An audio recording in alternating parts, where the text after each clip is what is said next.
네, 말씀으로 들어가겠습니다.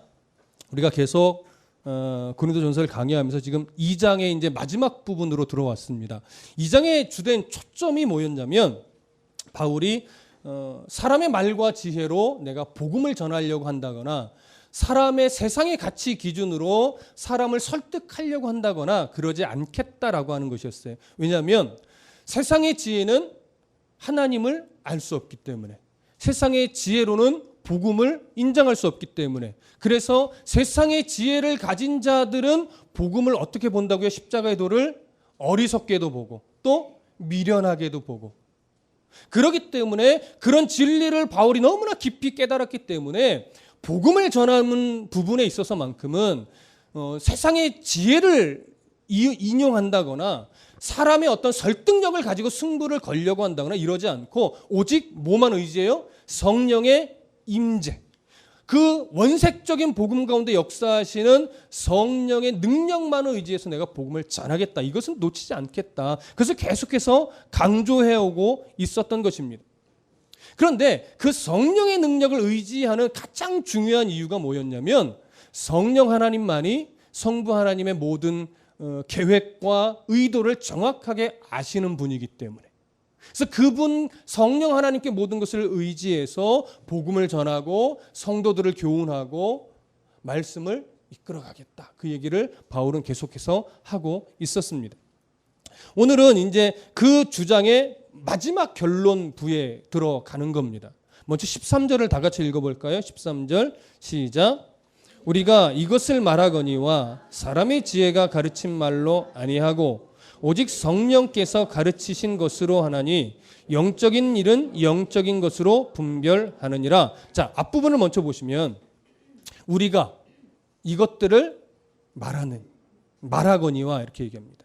여기서 바울이 말하고 있는 이것들, 내가 이것들을 이제 말하려고 말한다라고 할 때 여기서 말하는 이것들은 뭘까요? 어떤 것들을 바울이 말할 때 이 얘기를 하는 걸까요? 바로 앞에 12절에서 말하고 있는 하나님께서 우리에게 은혜로 주신 것들, 하나님께서 우리에게 은혜로 주신 것들을 내가 이제 여러분들에게 말하려고 할 때는 이런 의미예요. 그럼 하나님이 우리에게 은혜로 주신 것들 안에는 뭐가 들어가요? 기본적으로 구원 계획, 십자가의 도라고 할 수 있죠. 하나님께서 죄 없으신 예수 그리스도를 이 땅에 보내셔서 우리를 구원을 성취하신 그 사건이 기본적으로 들어갑니다. 그러면 하나님이 우리에게 주신 은혜가 십자가의 도를 빼고는 말할 수 없으나, 그렇죠? 십자가의 도를 빼고는 하나님 은혜를 말할 수 없어요. 그러나 십자가의 도만 하나님의 은혜일까요? 그렇지 않죠. 구원을 성취하신 예수 그리스도의 십자가의 도가 하나님의 은혜의 근거이고 기본이라면 그 구원받은 백성을 하나님이 이제 어떻게 이끌어가세요? 성숙하게, 그것을 성화라고 말씀을 드렸죠. 그래서 뜻이 하늘에서 이루어졌다 할 때 하늘에서 이루어진 그 뜻은 뭐냐면 인간 구원을 이루고자 하는 하나님의 계획과 인간을 구원받은 백성을 성숙하게 다듬어 가고자 하는 하나님의 구원 계획, 두 가지가 있는 거예요.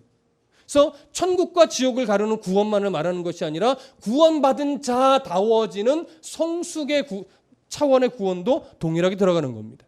그렇기 때문에 오늘 바울이 말하고 있는 하나님이 내려주신 은혜라고 하는 것은 뭐냐면 우리를 구원에 이르게 해주신 은혜와 함께 구원받은 백성답게 만드시고자 이 땅 가운데서 우리의 삶의 여러 가지 모습으로 역사하고 섭리하시는 모든 내용들, 낮추시는 내용, 높이시는 내용, 가져가 버리신 내용, 채워주신 내용, 아프게 하신 은혜, 건강하게 해주신 은혜, 모든 게 다 들어가죠. 우리가 그 섭리를 다 헤아리지 못해서 때로는 불평이 생기고 원망이 생기는 것이지, 나중에 신앙이 자라서 그때를 되돌아보면 그때 걷어가신 게 은혜였구나, 그때 안 주셨던 게 은혜였구나, 지금 보니 하나님이 필요한 것은 다 채워줘 오셨었구나, 이걸 깨달아 하는 게 뭐예요?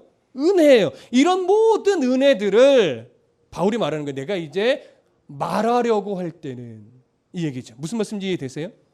내게 일어난 모든 은혜들을 더듬어 보셔야 돼요.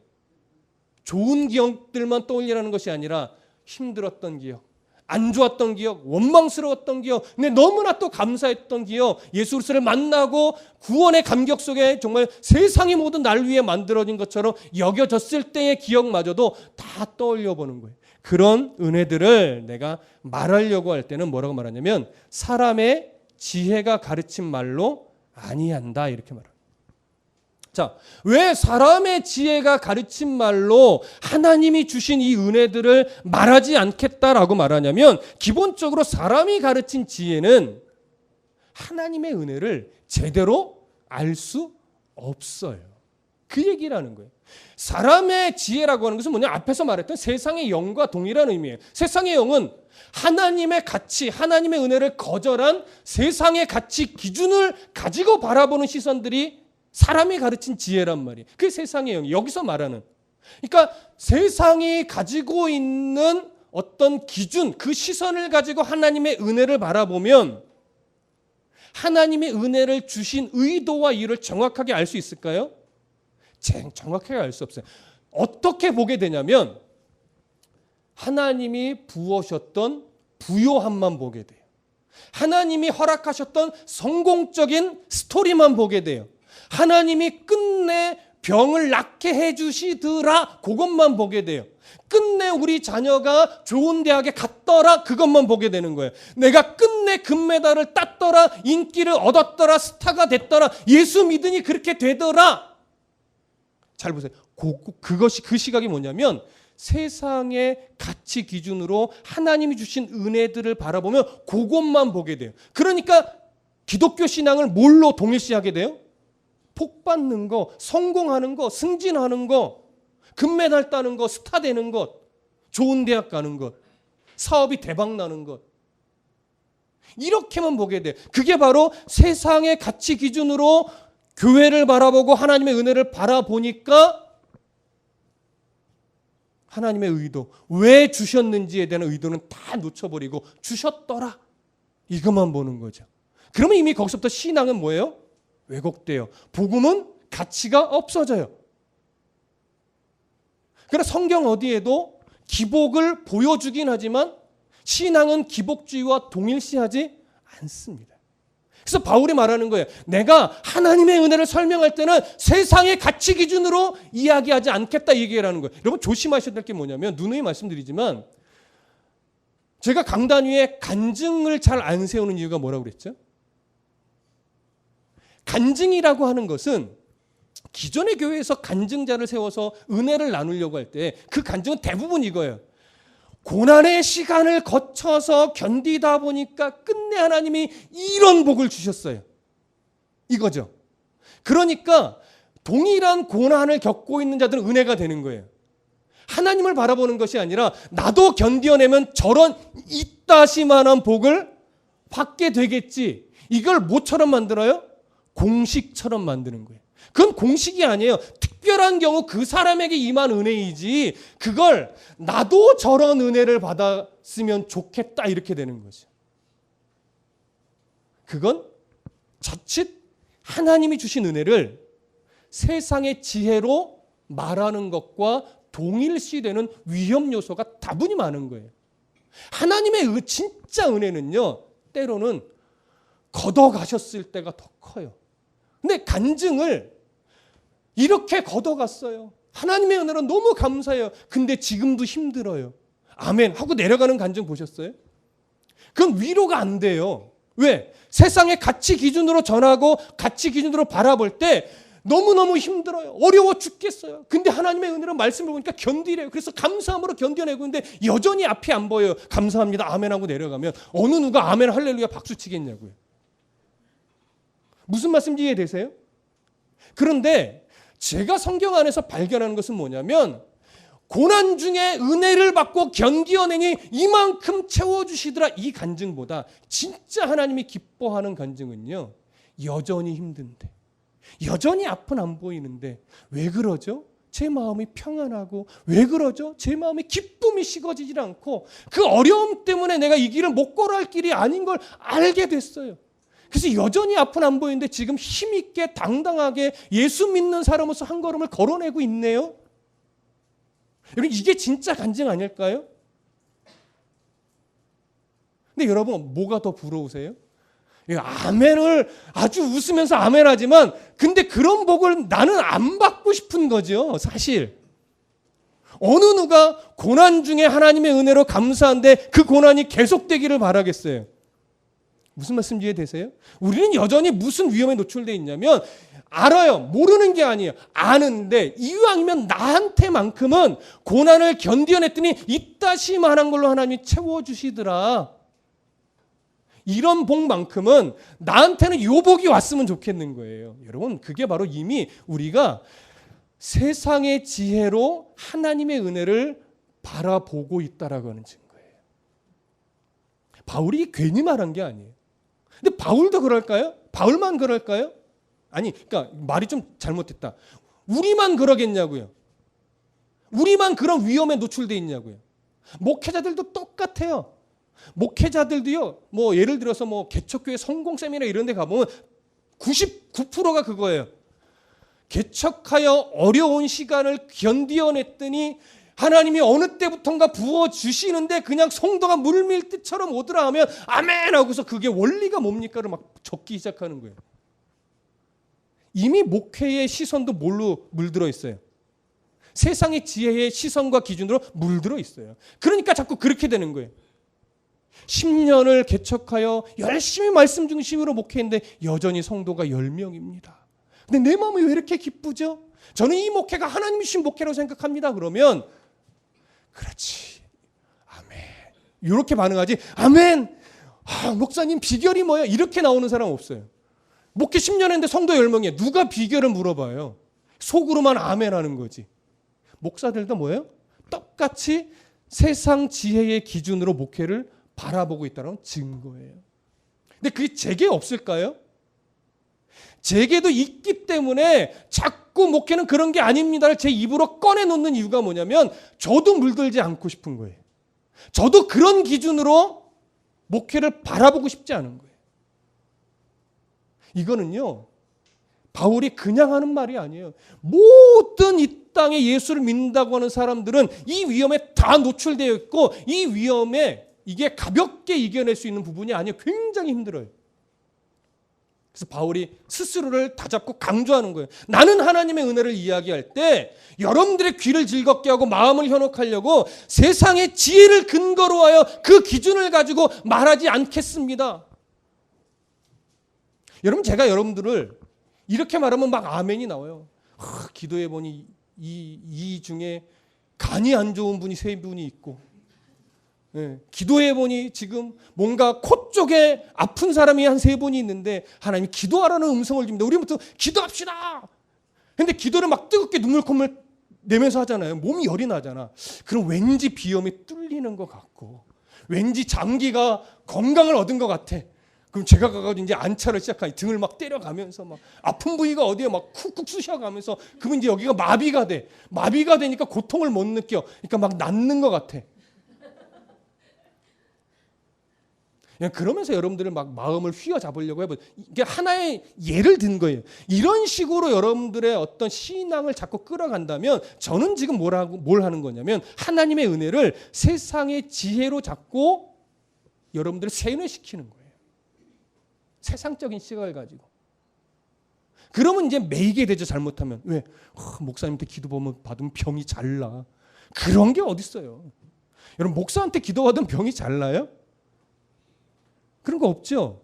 기도하고 병원 가서 진찰 받고 제대로 된 처방을 받아서 약을 먹어야 낫는 거지. 목사한테 기도 받는다고 왜 병이 나요? 하나님 의사를 왜 만들어? 약을 왜 만들고? 그렇죠? 그런 목사한테 기도 받아서 병이 낫는 경우는요. 아주 특별한 경우에 하나님이 하시는 거예요. 왜? 하나님은 그런 능력이 있으신 분이니까. 하나님의 능력을 제한할 필요는 없어요. 하나님은 가능해요. 죽은 자를 일으키시는 하나님이에요. 그러나 그걸 공식화해서 하시지 않아요. 그렇게 되면 이미 세상의 지혜로 하나님의 은혜를 바라보는 거예요. 이거 조심해야 돼요. 앞으로도 계속 조심해야 돼요. 특히 목사들 조심해야 돼요. 목회가 세상적인 시각으로 좀 안 풀리면 자꾸 어디로 가요? 뭔가 장풍 써서 넘어뜨리려고 하고 막 병 낫는다 소리하고 신유 은사 성령 축복 대집회 이름도 아주 그냥 좋은 건 다 갖다 써. 신유 은사 축복 대성회 하면서 막 아픈 자여 다 오라 막 집안에 우환이 있는 사람 다 오라 막 무당 점쟁이 부르는 것 같아요. 정신 차리십시오. 하나님의 은혜는 어디에? 말씀 안에 있어요. 말씀. 우리가 그걸 찾아가야 돼요. 자, 이어지는 구절 좀 보십시다. 13절. 사람의 지혜가 가르친 말로 아니하고, 이 의미는 이제 우리가 이해를 했어요. 이어지는 구절. 오직 성령께서 가르치신 것으로 하니 영적인 일은 영적인 것으로 분별하느니라. 자, 이 부분을 좀 정확하게 이해하셔야 되는데, 여기서 말하는 영적인 일, 그 다음에 영적인 것, 그게 분별하다, 요걸 좀 바르게 보셔야 돼요. 처음에 영적인 일, 이건 뭐냐? 하나님이 행하시는 일이 다 영적인 일입니다. 거룩한 겁니다. 하나님이 행하시는 일은 꼭 세상의 지혜로 볼 때 우리가 잘 되는 것만 있지 않아요. 하나님 보실 때는 필요하면 아프게도 하고, 필요하면 가난하게도 하고, 필요하면 고난 중에 놓이기도 하고, 필요하면 부하게도 하시고, 필요하면 건강하게도 하시고, 필요하면 높이 올라가게도 하시는 거예요. 그 모든 하나님이 인간의 구원과 성숙을 위해서 하나님이 친히 섭리하여 행하시는 모든 게 영적인 일이에요. 영적인 일을 이렇게 착각하시면 안 돼요. 부흥회에 참석해서 눈물 콧물 짜내며 기도하는 것, 여러분 그게 과연 영적인 일일까요? 하나님이 기도하게 하실 때 내가 그 성령의 인도함을 따라 기도하는 건 영적인 일이 될 수 있겠죠. 하나님이 하게 하시는 일이니까. 근데 내가 가지고 싶고 채우고 싶고 욕심에 차서 막 내 의지로 하나님을 끌어올려고, 내 의지로 하나님의 복을 받아내고야 말겠노라는 어떤 인간적인 하면 된다, 할 수 있다, 막 이런 의지를 가지고 뭐 내 감정에 치우쳐서 눈물 콧물 빼낸다면 그건 영적인 일은 아니에요. 착각하지 마십시오. 교회 일에 참여하는 게 영적인 일인 건 아닙니다. 교회 행사에 앞장서는 게 영적인 일은 아닙니다. 얼마든지 세상 속에서도 우리는 영적인 일을 하며 살아갈 수 있습니다. 누구 손에 붙들릴 때? 하나님 손에. 하나님의 이끄심에 우리가 민감하게 생각하고 고민하고 판단하며 하나님 뜻대로 살아가려고 하는 몸부림을 여러분의 직장과 학교와 가정에서 행할 때 그게 거룩한 일이지, 교회에 와서 기도에 참석한다고 거룩한 일이 꼭 되는 건 아니에요. 노방전도 참여한다고 그게 꼭 영적인 일은 아니에요. 하나님이 행하시는 일, 하나님이 행하게 하시는 일, 그 안에 있는 게 영적인 일이에요.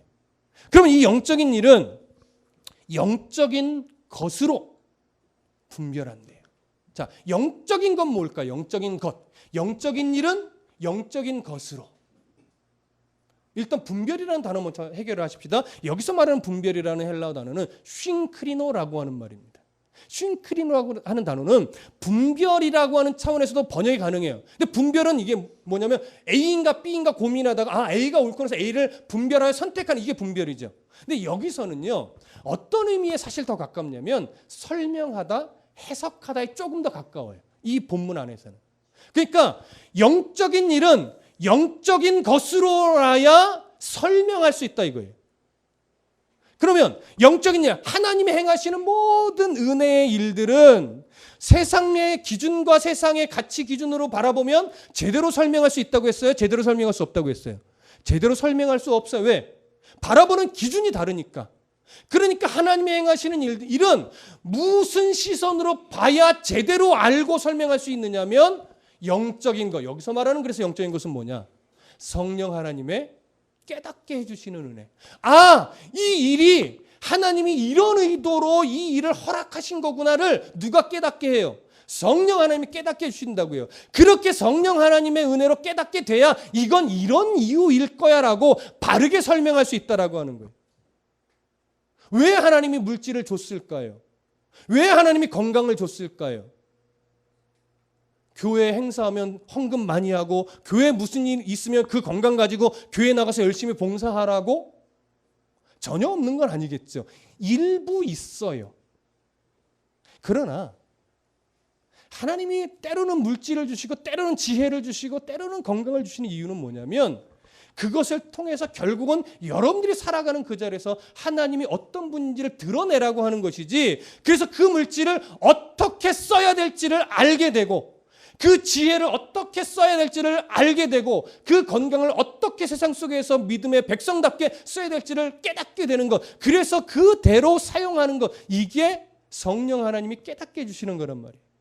여러분들 배를 위해서만, 여러분들의 어떤 이기적인 욕심을 채워주려고 그것들을 허락하신 것은 아니라고 하는 거죠. 이걸 누가 깨닫게 해요? 세상의 지혜는 못 깨닫게 해요. 성령 하나님이 깨닫게 해주신다는 얘기예요. 그래서 성령 하나님의 도우심으로 그 이유와 의미를 깨닫게 되면 우리가 이제 그것을 설명할 수 있고 해석할 수 있고 그대로 살아갈 수 있다라고 하는 거예요. 그러니까 성령 하나님의 도우심을 우리가 간구해야 되는데, 그렇다면 이제 아주 중요한 거 하나를 생각하셔야 돼요. 이렇게 성령 하나님이 모든 상황과 내 삶에 일어난 여러 일들을 깨닫게 해주시는 방법이 뭐냐라는 거죠. 방법. 예언의 은사자를 통해서, 속된 말로 영빨 좋은 목사님을 찾아가서 상담하면 목사님이 다 막 알려줄까요? 아니면 어떤 방언을 통해서? 하나님은 그러실 수 있는 분입니다. 무슨 말씀인지 이해되시죠? 하나님은요, 누군가에게 예언의 은혜를 주셔서 그의 예언을 통해서 내게 무엇인가 메시지를 주실 수도 있어요. 그러나 잘 들으세요.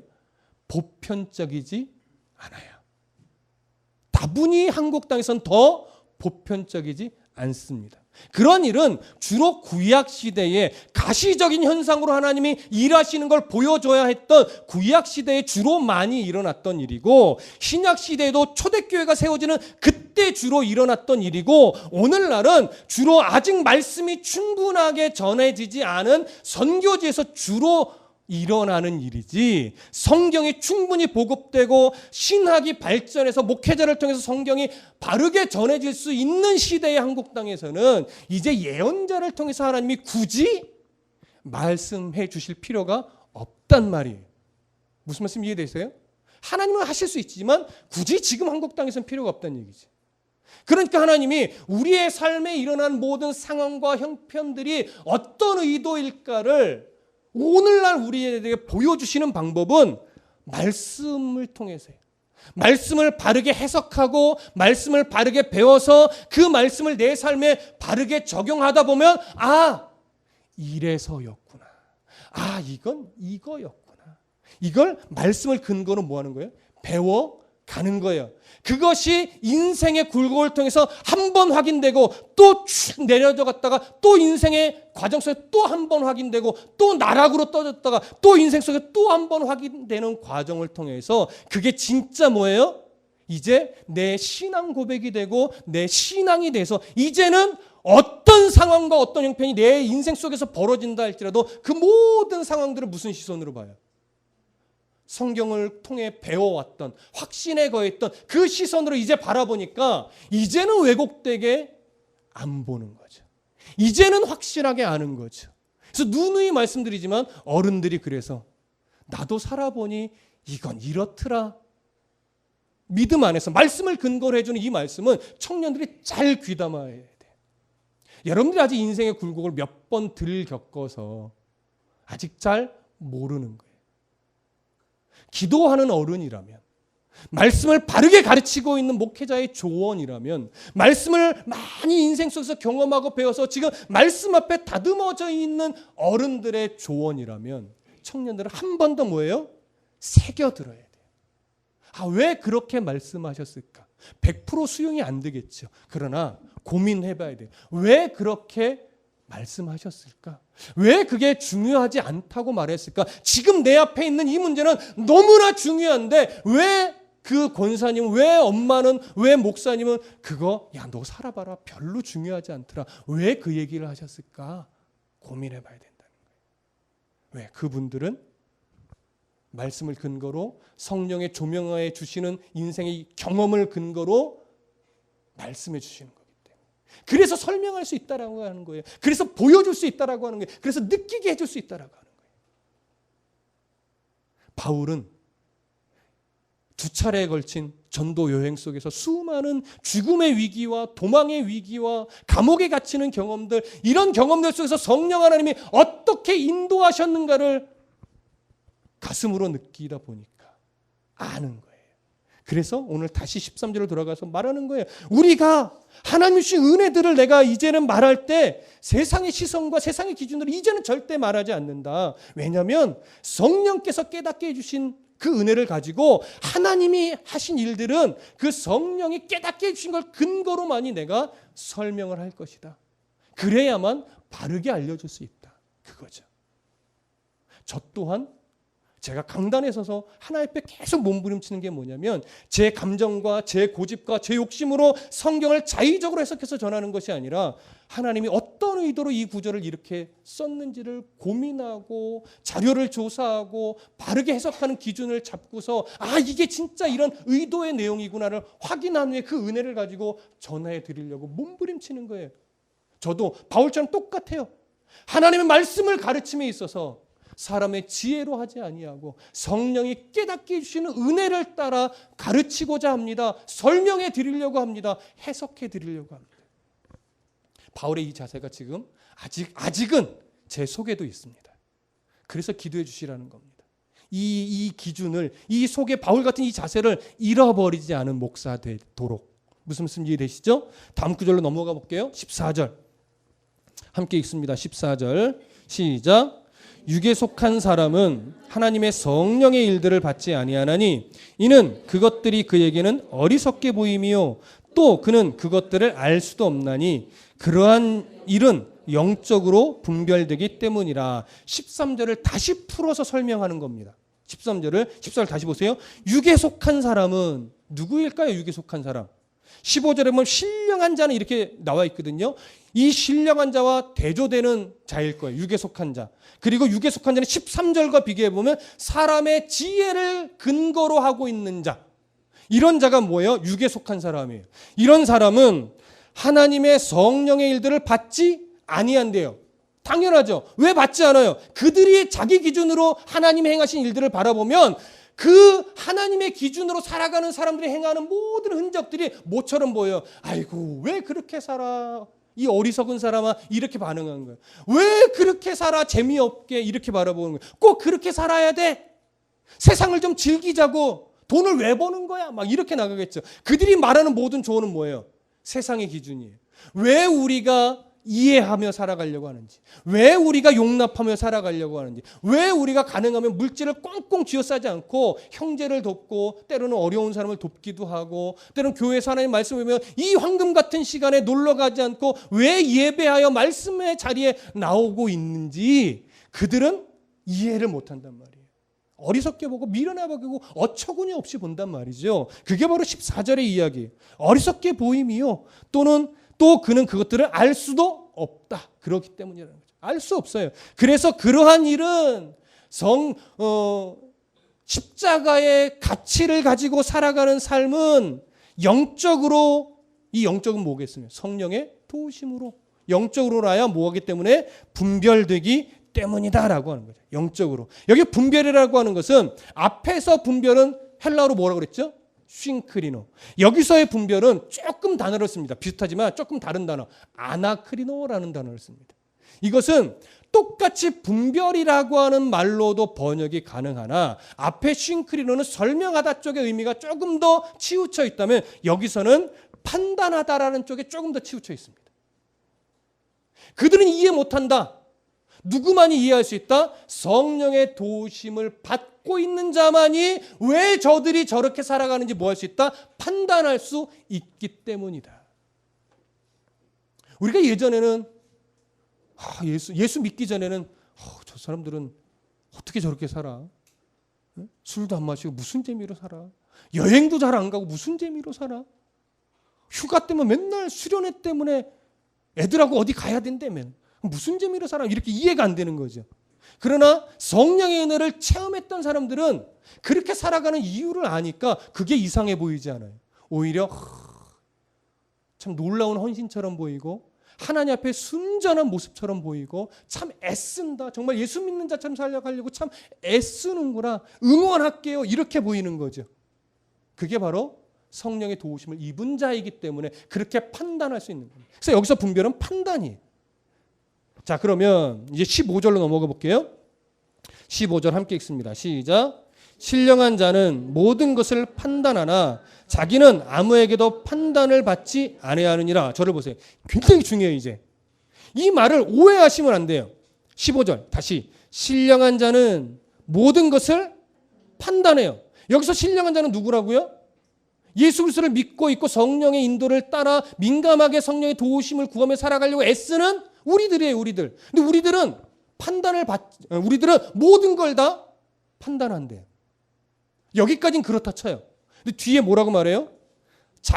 우리는 아무에게도 판단을 받지 않는데요. 예수 믿으면 이제 치의 법권으로 돌아가는 거야. 우리는 판단을 할 수 있는데 아무도 우리는 판단 못한다. 뭔가 좀 성경에서 말하는 중심과 벗어났잖아요.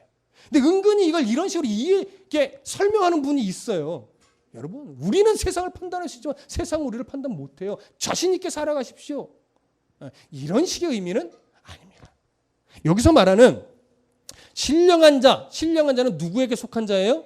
하나님께 속한 자예요. 하나님께 속한다라고 하는 것은 어떤 기준을 가지고 판단하며 선택한다? 성령의 깨닫게 해주신 은혜, 말씀을 근거로, 바르게 해석된 말씀을 근거로 하여 판단하고 선택한다는 거예요. 그러니까 신령한 자는 모든 것을 판단한다고 할 때 이것은 예수를 믿는 사람은 모든 가치 판단의 기준이 모여야 한다는 거예요.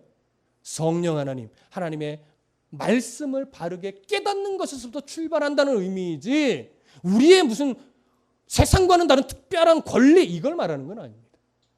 그리고 이어지는 말씀, 자기는 아무에게도 판단을 받지 않는다. 우리는 아무에게도 판단을 받지 않는데요. 이건 뭐냐면 기본적으로 이거예요.